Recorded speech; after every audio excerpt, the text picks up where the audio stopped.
बिस्मिल्लाहिर्रहमानिर्रहीम। अस्सलाम वालेकुम students, welcome back to my channel. आज की वीडियो क्लास 7 के लिए है। चैप्टर 2 है rational numbers, exercise 2C start करते हैं। क्वेश्चन हम इसका 1 स्टार्ट करने लगे हैं। State whether the following are true और फॉल्स। तो फर्स्ट स्टेटमेंट देखते हैं। The product of rational numbers is a rational number. अगर दो रैशनल नंबर्स को मल्टीप्लाई किया जाए तो क्या उसका आंसर रैशनल नंबर आता है कि नहीं। तो यहाँ पे हम ना ऑब्जर्व करके देख लेते हैं एग्जाम्पल के साथ। तो कोई से दो रैशनल नंबर ले लेते हैं, 2/3 ले लेते हैं और साथ ही साथ 1/9 ले लेते हैं। ठीक है, तो हमने सिंपल ये चेक करना है कि दो रैशनल नंबर अगर हम उनका प्रोडक्ट लें यानी कि मल्टीप्लाई करें, प्रोडक्ट का मतलब भी तो मल्टीप्लिकेशन होता है ना, तो क्या उसका आंसर उसका आंसर रैशनल नंबर में आएगा कि नहीं। 2 1 जा 2, 3 9 जा 27। तो यस, उसका आंसर भी रैशनल नंबर में ही आया है। तो स्टेटमेंट हमारी क्या हो गई, ट्रू। तो यहाँ पे हम लिख देंगे ट्रू। सेकेंड इसकी स्टेटमेंट है rational numbers include integers. Rational number में इंटीजर्स होते हैं। येस ऑफ कोर्स, यहाँ पे अगर कोई साइन नहीं आपको नजर आ रहा तो पॉजिटिव साइन एग्जिस्ट कर रहा है ना, यहाँ पे भी पॉजिटिव साइन जो है ना एग्जिस्ट करेगा। तो अगर मैं बात करती हूँ यहाँ पे -2/3 प्लस 1/7 की, तो यहाँ पे देखा जाए तो ये इंटीजर इंक्लूड है। ठीक है, कोई भी वैल्यू है उसके साथ अगर पॉजिटिव नेगेटिव दोनों साइन है तो वो एक इंटीजर भी कहलाता है। ठीक है, क्योंकि उसमें पॉजिटिव नेगेटिव दोनों चीज़ें आ जाती हैं। तो नेगेटिव आ गया, पॉजिटिव आ गया, रिप्रेजेंट नहीं किया, लेकिन हमें पता है कि ये क्या है, एक इंटीजर है। तो ये स्टेटमेंट क्या होगी, ट्रू होगी, क्योंकि रैशनल नंबर में इंटीजर्स भी आ जाते हैं। थर्ड इसकी स्टेटमेंट है zero is a rational number. तो जीरो को हम ऑब्जर्व कर लेते हैं। देखें, जीरो लिखा है। अगर किसी भी वैल्यू, कोई भी वैल्यू लिखी हुई है डिनोमिनेटर में 1000, 100, 23, 26 कुछ भी लिखा हुआ है ना, तो वो ऑटोमेटिकली हमारे पास आंसर आ जाता है जीरो। ये तो आपको पता है ना, ऊपर जीरो हो नीचे कोई भी वैल्यू हो, बस जीरो नहीं होना चाहिए। तो वो क्या हो जाता है, वो सारे का सारा जीरो बन जाता है। तो ऑब्वियसली यहाँ पे अगर जीरो के नीचे कुछ मौजूद होगा तो रैशनल नंबर बन जाएगा। लाइक जीरो के नीचे अगर किसी की वैल्यू के नीचे कुछ भी नहीं है तो वहाँ पे 1 मौजूद होता है ना, तो इसका मतलब ये एक रैशनल नंबर है। जैसे कि मैंने आपको इसकी एग्जांपल दी, रिवर्स करके आप इसको देखें तो एक रैशनल नंबर ही बनता है। तो स्टेटमेंट क्या है हमारे पास, ट्रू। फोर इसकी स्टेटमेंट है the product of a rational number and its multiplicative inverse is zero. कोई रैशनल नंबर है, लाइक हमारे पास है 2/9, ये एक रैशनल नंबर है। प्रोडक्ट इसका मतलब है multiply, product of a rational number जो हमने रैशनल नंबर खुद से ले लिया है उसका, एंड इट्स मल्टीप्लिकेटिव इनवर्स यानी कि जो रैशनल नंबर हमने चूज किया है उसका मल्टीप्लिकेटिव इनवर्स, यानी कि मल्टीप्लिकेटिव इनवर्स होता है कि रेसिप्रोकल ले लें इसका, इज जीरो। तो हम ना करके देख लेते हैं क्या हमारे पास product of a rational number and its multiplicative inverse what comes. तो क्या आएगा, 1 आ जाएगा। 1 1 जा 1, 1 आएगा। ठीक है, वो जीरो पता है किस में आता है, जीरो एडिटिव इनवर्स में आता है। लाइक मैं अगर बात करूँ 2 है, पॉजिटिव 2 है तो नेगेटिव 2 इसका एडिटिव इनवर्स है, तो उसका आंसर आना चाहिए जीरो। ये और चीज़ है, और मल्टीप्लिकेटिव प्रोडक्ट में 1 आता है। ठीक है, तो स्टेटमेंट क्या लिखी हुई है, गलत लिखी हुई है, क्योंकि लास्ट पे 1 आना चाहिए था। तो स्टेटमेंट हम लिख देंगे फॉल्स। 5 इसका पार्ट देख लेते हैं। Addition of a rational number is commutative, यानी कि दो वैल्यूज हैं रैशनल नंबर्स की, लाइक 2/3 है प्लस 1/3 है। Addition of a rational number is commutative, यानी कि अगर मैं इनकी जगह भी चेंज कर देती हूँ तो फिर भी इसका आंसर सेम ही आएगा। जैसे एक नंबर, दो नंबर है ना, 2 + 5 या 5 + 2, तो दोनों का आंसर सेम आएगा ना। तो कम्यूटेटिव प्रॉपर्टी यही कहते हैं कि उनकी जगह चेंज कर देना। तो सिंपल मैंने इन रैशनल नंबर्स की जगह चेंज कर दी तो आंसर तुम्हारा सेम ही आएगा। तो स्टेटमेंट क्या हो जाएगी, ट्रू हो जाएगी। सेकेंड इसका क्वेश्चन है ऐड। दो रैशनल नंबर्स दिए हुए हैं, कोई पॉजिटिव है कोई नेगेटिव है, यानी कि इंटीजर्स की फॉर्म में है, उनको हमने ऐड करना है। तो सिंपल क्या करेंगे, 3/5 ऐड करना है तो ऐड का साइन भी तो अप्लाई करना है ना, और ये नेगेटिव साइन इस सारे रैशनल नंबर का, जिसको मैं ना ब्रैकेट में क्लोज लिख करूंगी ताकि ना गड़बड़ ना हो जाए दोनों के साइन के साथ। सो मैंने क्या किया, सिंपल एंड को रिमूव करते हुए यहाँ पे प्लस का साइन अप्लाई कर दिया और यहाँ पे ब्रैकेट अप्लाई कर दी। ठीक है, ताकि ये हमारे साइन जो है ना वो सेपरेट हो जाए। अब ये जो प्लस का साइन है ये किसका है, बाद वाली वैल्यू का। इसका मतलब हमने इसी के साथ इस नेगेटिव या पॉजिटिव साइन को सॉल्व करना है। 3/5 इसके साथ तो ऑब्वियसली हमें पता है ना कि प्लस का साइन एग्जिस्ट कर रहा होता है, ये तो पता है ना। ठीक है, फर्स्ट वैल्यू के साथ अगर कोई साइन ना हो तो वो पॉजिटिव साइन वहाँ पे मौजूद होता है।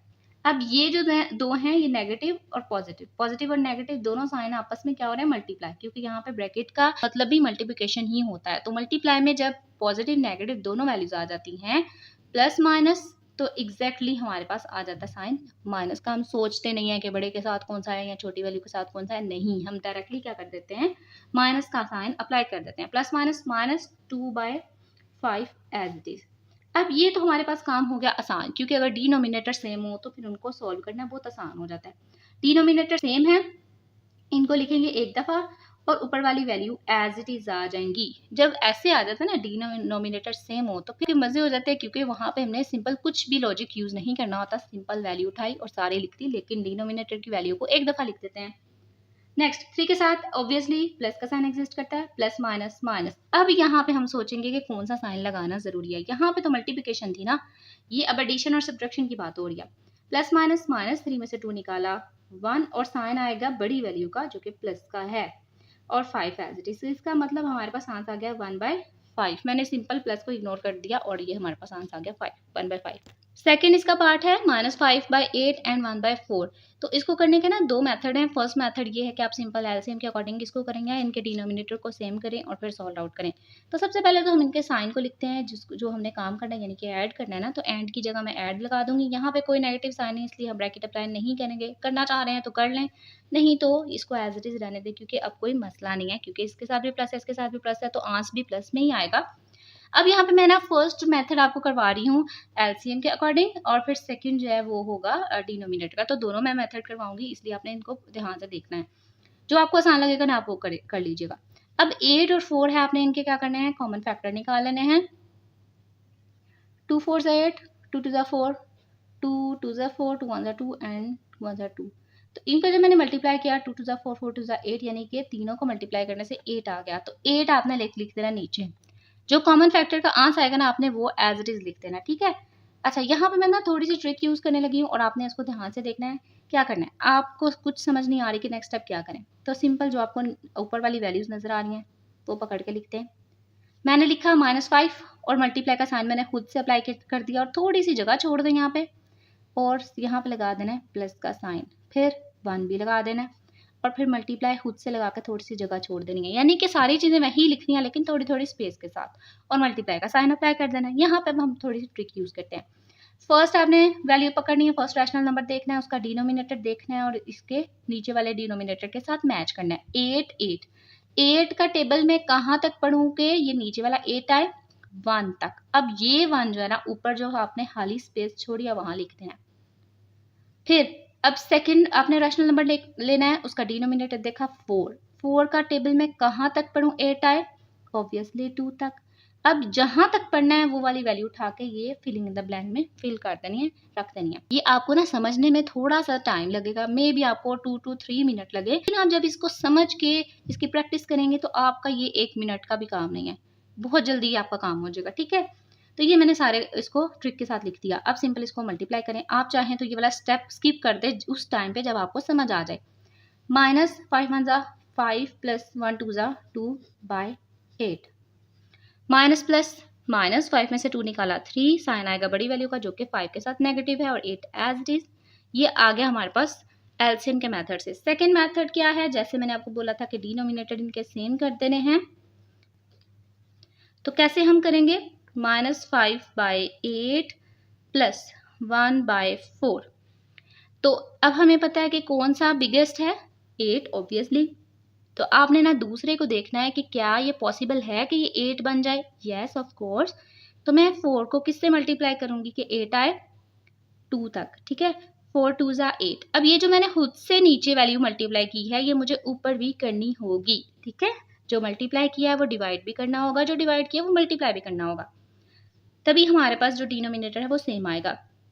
2 1 ज़ा 2, 4 2 ज़ा 8। तो अब ये जो है ना ये क्वेश्चन बन गया हमारा ऐसा जिसमें डिनोमिनेटर बिल्कुल सेम है। अब तो प्रॉब्लम ही नहीं है, सिंपल हम डिनोमिनेटर को एक दफ़ा लिखेंगे, सारी वैल्यूज एज इट इज़ लिख देंगे और इनको माइनस कर लेंगे, प्लस माइनस प्लस माइनस 5 में से 2 निकाला 3, साइन आएगा बड़ी वैल्यू का माइनस का। अब आपने मुझे कमेंट सेक्शन में बताना है कि फर्स्ट मेथड आपको ज़्यादा आसान लगा है या सेकंड लगा है, और आपने फिर वही जो है ना चूज़ करना है, और वही आप अपने पेपर पे भी कर सकते हैं, अपनी नोटबुक पे भी कर सकते हैं। ओके जी, इसका थर्ड पार्ट करते हैं। थर्ड और फोर्थ तकरीबन ना एक जैसे हैं, तो दोनों को हम कर लेते हैं। सबसे पहले हम क्या करेंगे, 3/7 एंड की जगह ऐड यानी कि प्लस का साइन अप्लाई करेंगे। अब माइनस है दूसरे रैशनल नंबर के साथ, इसीलिए मैं उसको ब्रैकेट में क्लोज कर रही हूँ। 3/7 प्लस माइनस माइनस 2/7, क्योंकि मैंने माइनस इसलिए लिखा क्योंकि ये मल्टीप्लाई हो रहे हैं। डिनोमिनेटर बिल्कुल सेम है, अब कोई प्रॉब्लम नहीं है, एक दफ़ा ही डिनोमिनेटर की वैल्यू को लिखेंगे नीचे, और जो ऊपर नज़र आ रही है वैल्यू सारी एज इट इज़ लिख देंगे। 3 के साथ अब कोई साइन नहीं, तो ऑब्वियसली यहाँ पे प्लस का साइन एग्जिस्ट कर रहा है। प्लस माइनस माइनस, 3 में से 2 निकाला 1, और साइन आएगा बड़ी वैल्यू का जो कि प्लस का है, और बाय 7, तो 1/7 जो है वो इसका आंसर आ गया। अब 4 पार्ट करते हैं। यहाँ पे भी सिंपल डिनोमिनेटर सेम है, तो इसलिए आसानी से हो जाएगा। -3/11 प्लस -5/11 है, तो इसलिए मैं इसको ब्रैकेट में लिख रही हूँ। -3/11 माइनस प्लस -5/11, डिनोमिनेटर बिल्कुल सेम है, तो इसको एक दफ़ा लिखेंगे और ऊपर वाली वैल्यूज को एज इट इज़ लिख देंगे। यही तो आसानी होती है अगर डिनोमिनेटर सेम आ जाए। माइनस माइनस, अब ये एडिशन में हो रहा है, इसलिए आपने ज़रा ध्यान से इसको देखना। माइनस माइनस, वैल्यूज़ को आपने कर देना है प्लस, 3 में 5 ऐड किया 8, और साइन तो आपने माइनस का ही लिखना है। तो ये आपका आंसर आ गया।